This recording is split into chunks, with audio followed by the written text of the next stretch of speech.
আল্লাহ এত নিয়ামত দিয়েছে, এত ভালো রাখছে, তারপরে আল্লাহ শুকরিয়া আদায় করে না। মুসা আলাইহিস সালামের নাম শুনছেন?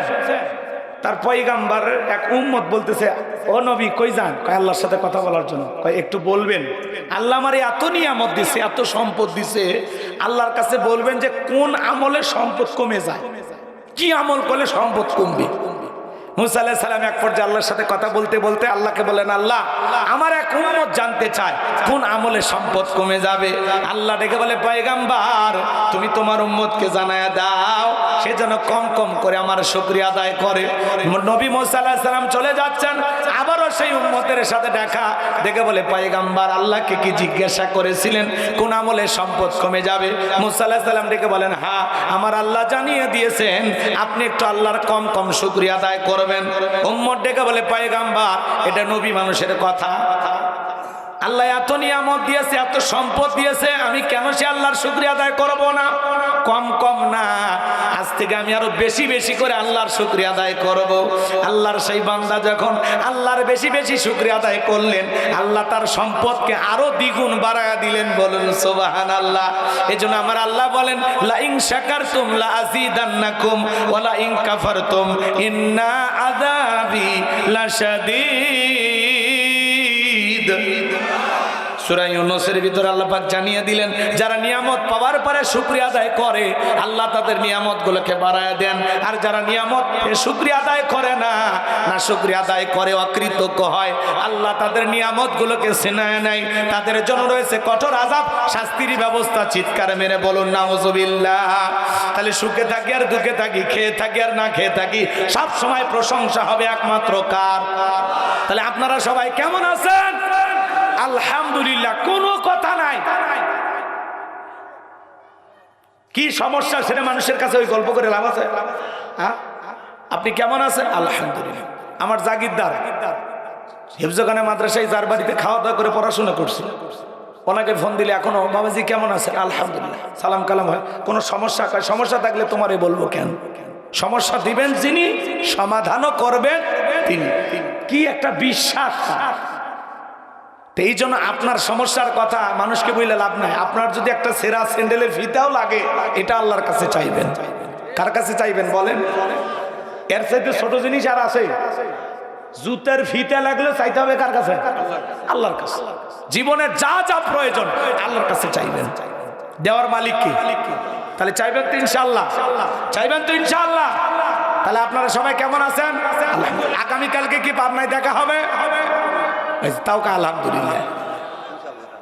মানে কোন দোয়া কোন জায়গায় পড়া লাগে, কোন শব্দ কোথায় ব্যবহার করা লাগে আমরা অনেকে জানি না। এক মুরব্বী পেশাব করতেছে আর দোয়া পড়তেছে বিসমিল্লাহি ওয়ালা বারাকাতিহি। আমি চাচাই তো খানা খাওয়ার দোয়া, তখন বলতেছে বাবা কোন দোয়া কোন জায়গায় পড়া লাগে আমার মাথা কাজ করে না। আপনার শাশুড়ি মারা গেছে, কয় আলহামদুলিল্লাহ। আপনার স্ত্রী গর্ভবতী ছিল, বাচ্চা ডেলিভারি হয়েছে, কয় ইন্না লিল্লাহি ওয়া ইন্না ইলাইহি রাজিউন। এক মুরব্বী চাচা প্রত্যেকদিন নামাজ পড়িয়া দোয়া করে, রব্বি হাবলি মিনাস সলিহিন, রব্বি হাবলি মিনাস সলিহিন। এক যুবক চিন্তা করে, সারা জীবন মুরব্বী এই দোয়া করে, এ দোয়ার মানে কি? মনে করেন এলাকার আলেম মানুষ মোস্তফা আল হোসাইনি হুজুর, ওনার কাছে যা বলতে, হুজুর এ রব্বি হাবলি মিনাস সলিহিন এর অর্থ কি? তো হুজুর বলতেছে এর অর্থ হলো আল্লাহ আমাকে একটা নেককার সন্তান দাও। মুরব্বী যা করছে, চাচা আপনার বাচ্চা কাচ্চা? কয় 11টা। তো প্রতিদিন দোয়া করেন আল্লাহর কাছে, রব্বি হাবলি মিনাস সলিহিন। তো কচ্ছে হ্যাঁ দোয়া তো করি, এই দোয়াই তো ভালো। তখন বলছে চাচা এই দোয়ার মানে কি জানেন? কয় না জানি না। কয় আর দোয়ার মানে হলো আল্লাহ আমাকে একটা নেককার সন্তান দাও। বলছে বাবা এই দোয়ার মানে এই, এটা যদি জানতাম তাহলে আজ থেকে আরো 10 বছর আগে দোয়া পড়া বন্ধ করে দিতাম। তো কোন দোয়া কোন জায়গায় পড়া লাগে আর দোয়ার অর্থটা কি অনেক মানুষ জানে না। কথা বলে ঠিক কিনা? এক ইমাম সাহেব হেঁটে যাচ্ছে, এক মুসল্লির সাথে দেখা, বলতেছে ভাই আসসালামু আলাইকুম। ওয়ালাইকুম আসসালাম। কই যান? আমি যাবো পাবনা। কিসব? কই গরু কেনার জন্য। আচ্ছা আপনার গরু হাট লাগে না? কোন জায়গায়? হ্যাঁ হাজিরহাট। হাজিরহাট গরু বিক্রি হয়, হয় না? তো মনে করেন বলতেছে ভাই তাহলে বলেন ইনশাল্লাহ। কচ্ছে এই জন্য তো হুজুরি করে দেখতে মন চায় না। হাতত আছে গরু, পকেটে আছে টাকা, তো মাঝখানে ইনশাল্লাহ কেন?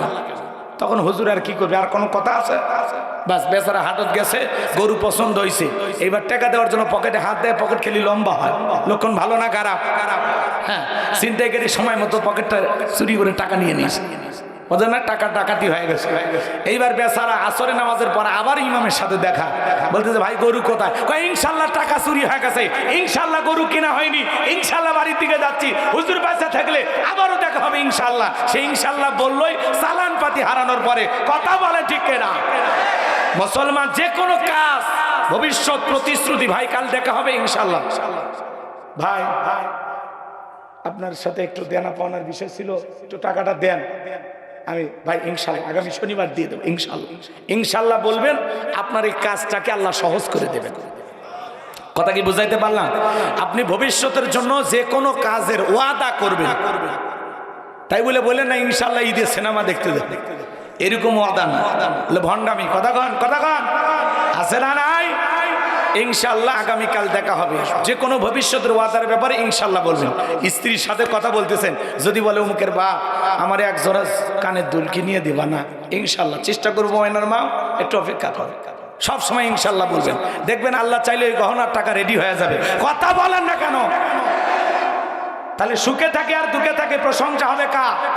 খেয়ে থাকি আর না খেয়ে থাকি, হাসপাতালে বেডে থাকি আর যে অবস্থায় থাকি, সুস্থ থাকি আর অসুস্থ থাকি, সব সময় আল্লাহর শুকরিয়া আদায় করব। আমার এই প্রথম আয়াতের আলোচনা কি আপনারা বুঝেছেন?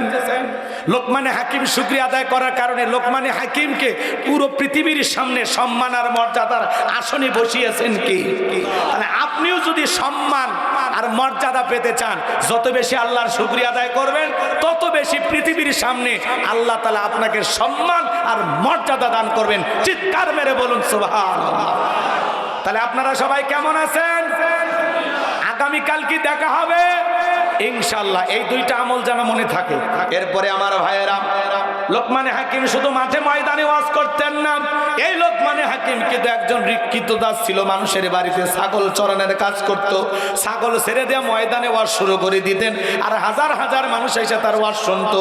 এ বাজান গো আমার, সেই লোকমানে হাকিম শুধু মাঠে ময়দানে ওয়াজ করতেন এমনটা নয়, ঘরের ভিতরে তার কলিজার টুকরা সন্তানদেরকে একত্রিত করে সুন্দর করে বয়ান করতেছেন। আল্লাহ তাআলা সেই কথাটাই কোট করে কোরআনুল কারীমের ভিতরে জানায়া দিলেন, ওয়া ইয ক্বালা লুকমানু লিবনিহি ওয়া হুয়া ইয়াইযুহু ইয়া বুনাইয়া লা তুশরিক বিল্লাহ